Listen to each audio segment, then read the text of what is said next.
As a young boy, Stephen Hicks was fascinated with his father's radio business.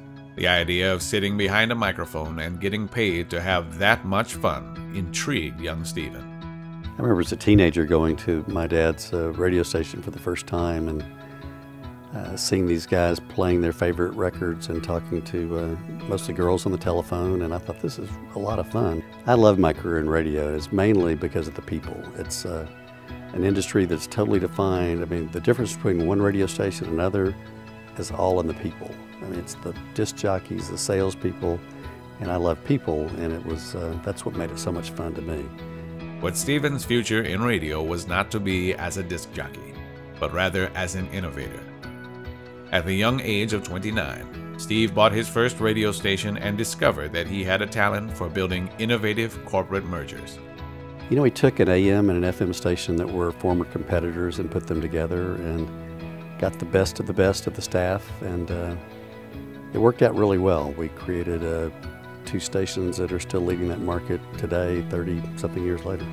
Stephen's first radio station eventually grew to some 350 stations across the American South, a development made possible by Hicks's innovative creation of the local marketing agreement, a revolutionary new approach to the radio business that transformed the entire industry. You know, the radio industry at the time was over half the stations in the country were losing money, and I was studying an agreement that Dr. Pepper and 7-Up had done to where they combine their kind of operations, but they couldn't combine their ownership. So I thought to myself, why couldn't we do this in the radio industry?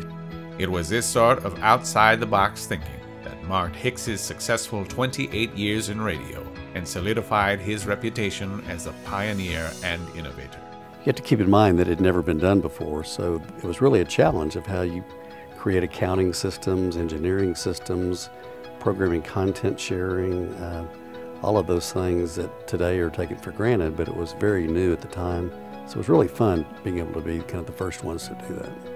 After leaving his indelible mark on the industry, Steve Hicks moved on to other business and philanthropic ventures, where he has become a mentor to the next generation of creative leaders. One of the keys to my success as an introvert is that I've learned to be a very good listener. So I love to work with people, and I try to listen to what their problems are and then help them figure out the way to solve those problems. By solving the problem of media ownership and operations, Steve Hicks reinvented an entire industry. Even for a self-described introvert, his innovation reverberates through history, loud and clear.